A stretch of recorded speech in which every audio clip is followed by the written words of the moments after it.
5 days later, on the dead man's horse, he followed the riders and wagons through the plaza and out of the town, on the road down country. They rode through Kestrelville, where coyotes had dug up the dead and scattered their bones, and they crossed the Frio River and they crossed the Nueces, and they left the Presidio Road and turned north with scouts posted ahead, and to their ear, they crossed the Del Norte by night and waded up out of the shallow sandy ford into a howling wilderness. Dawn saw them deployed in a long file over the plain, the dry wood wagons already moaning, horses snuffling, a dull thump of hooves and clank of gear, and the constant light chink off harness, save for scattered clumps of buckbrush and prickle-eye here, and the little patches of twisted grass. The ground was bare, and there were low mountains to the south, and they were bare too. Westward, the horizon lay flat and true as a spirit level. Those first days, they saw no game, no birds, save buzzards. They saw in the distance herds of sheep or goats moving along the skyline in scarves of dust, and they ate the meat of wild assecet on the plain. The sergeant carried in his saddle scabbard a heavy Wesson rifle that used a false muzzle and paper. Patchen fired a cone-shaped ball. With it he killed the little wild pigs off the desert, and later when they began to see herds of antelope, he would halt in the dusk with Thiessen off the land and screw in a bipod into the threaded boss on the underside of the barrel. Wold killed these animals where they stood grazing at distances of half a mile. The rifle carried Avernier's sight on the tang, and he would eye the distance, engage the wind, and set the sight like a man using a micrometer. A second corporal would lie at his elbow with a glass and calf, shots high or low should he miss, and the wagon would wait by until he had shot a standoff 3 or 4, and then rumble off across the cooling land with the skinners jostling and grinning in the bed. The sergeant never put the rifle up, but what he wiped and greased the bore. They rode well armed, each man with a rifle, and many with the small bore, 5-shot Colt's revolvers. The captain carried a pair of dragoon pistols in scabbards that mounted across the pommel of the saddle, so that they rode at each knee. These guns were United States issue, Colt's patent, and he had bought them from a deserter in a Soldat livery stable and paid $8 in gold for them and the scabbards and the mold and flask they came with. The rifle the kid carried had been sawed down and rebored till it weighed very light indeed, and the mold, for it was so small, he had to patch the balls with buckskin. He had fired it a few times, sand it carried much where it chose. It rode before him on the saddle bow, he having no scabbard. It had been carried so before, God's years of it, and the forestock was much worn beneath. In the early dark, the wagon came back with the meat. The skinners had piled the wagon bed with mesquite brush and stumps. They'd drug out of the ground with the horses, and they unloaded the firewood and commenced cutting up the gutted antelopes in the floor of Thurgan with boyd knives and hand axes, laughing and hacking in a welter of gore, a reeking scene in the light of the handheld lanterns.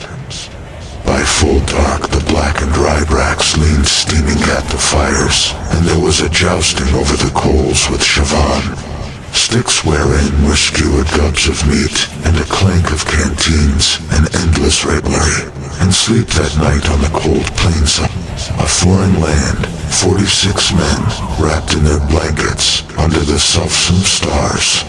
The prairie wolves, so like in their yammering, yet all about so changed and strange. They caught up and set out each day in the dark before the day yet was, and they ate cold meat and biscuit and made no fire. The sun rose on a column already ragged these 6 days out. Among their clothes there was small agreement, and among their hats less. The little painted horses stepped shifty and truculent, and a vicious snarl of flies fought constantly in the bed of Thegan wagon. The dust the party raised was quickly dispersed and lost in the immensity of that landscape, and there was no dust other, for the pale subtler who pursued them drives unseen. On this lean horse and his lean cart leave no track upon such ground, or any ground. By 1,000 fires in the iron blue dusk, he keeps his commissary, and he's a wry and grinning tradesman, good to follow every campaign or hound men from their holes in just those whited regions, where they've gone to hide from God. On this day too, men fell sick, and one died before dark. In Meridian, there was another ill to take his place. The two of them were laid among sacks of beans and rice and coffee in the supply wagon, with blankets over them to keep them from the sun, and he rode, with the slamming and jarring of the wagon half shearing the meat from their bones. Saw that they cried out to be left, and then they died. The men turned out in the early morning darkness to dig their graves with the blade bones of antelope, and they covered them with stone sand, rode on again. They rode on, and the sun in the east flushed pale streaks of light, and then a deeper run of color like blood seeping up in sudden reaches, flaring plain-wise, and where the earth drained up into the sky at the edge of creation. The top of the sun rose out of nothing like the head of a great red phallus, until it cleared the unseen rim, and sat squat and pulsing and malevolent behind them. The shadows of the smallest stones lay like pencil lines across the sand, and the shapes of them and their mounts advanced elongate before them like strands of the night from which he'd ridden, like tentacles to bind them to the darkness yet to come. They rode with their heads down, faceless under their hats, like an army asleep on the march.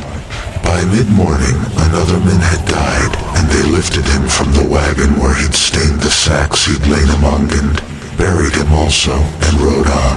Now, wolves had come to follow them, great pale lobos with yellow eyes that trotted meat o-foot, or squatted in the shimmering heat to watch them, where they made their noon halt, moving on again, loping, sidling, ambling with their long noses to the ground.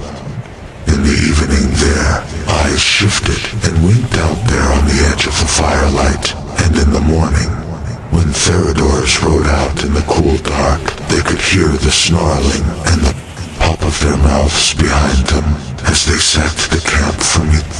The wagons drew so dry they slouched from side to side like dogs, and the sand was grinding them away.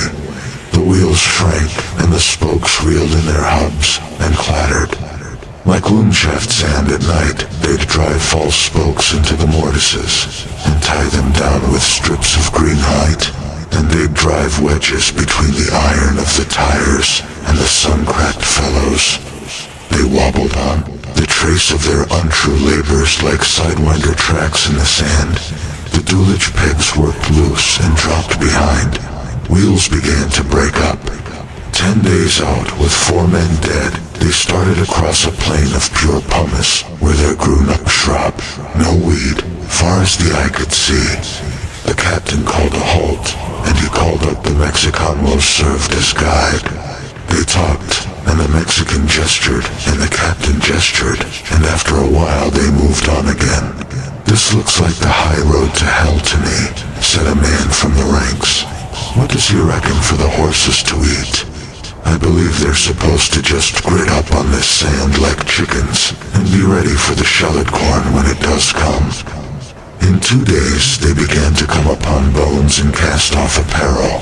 They saw half-buried skeleton stiff mules with the bones so white and polished they seemed incandescent even in that blazing heat, and they saw panniers and paxidles and the bones of men, and they saw a mule entire, the dried and blackened carcass, hard as iron. They rode on. The white noon saw them through the waste like a ghost army, so pale they were with dust, like shades of figures erased upon a board. The wolves looked paler yet, and grouped and skittered and lifted their lean snouts on fire. At night the horses were fed by hand from sacks of meal and watered from buckets. There was no more sickness. The survivors lay quietly in that cratered void and watched the white hot stars go rifling down the dark, or slept with their alien hearts beating in the sand like pilgrims hawks did upon the face of the planet Anareta, clutched to a namelessness, wheeling in the night. They moved on, and the iron of the wagon tires grew polished, bright as chrome and to the south, the blue cordilleras stood footed in their paler image on the sand like reflections in a lake. And there were no wolves now. Thank you so much for watching. Truly, the fact that you've stayed until the end of this video says something important about you. It shows that you care, that you're hungry, that somewhere deep inside, you believe you're meant for more, and you're ready to take the small steps to get there. The blood meridian isn't just a concept, it's a way of living. It's a quiet power that works in the background, shaping your future through the choices you make every single day. Most people ignore it. They think one small decision doesn't matter. It's easy to overlook the power of reading just one page a day, walking for 10 minutes, saying no to junk food, putting your phone away and focusing, saving a single penny. If this video gave you even a little push of inspiration, then don't let it stop here. Like the video, subscribe for more content like this, and share it with someone you care about, someone who's maybe just one idea away from turning their life around. Your story is still being written, and the pen is in your hand. Thanks again for watching. Keep growing, keep believing, and never forget, your blood meridian begins now.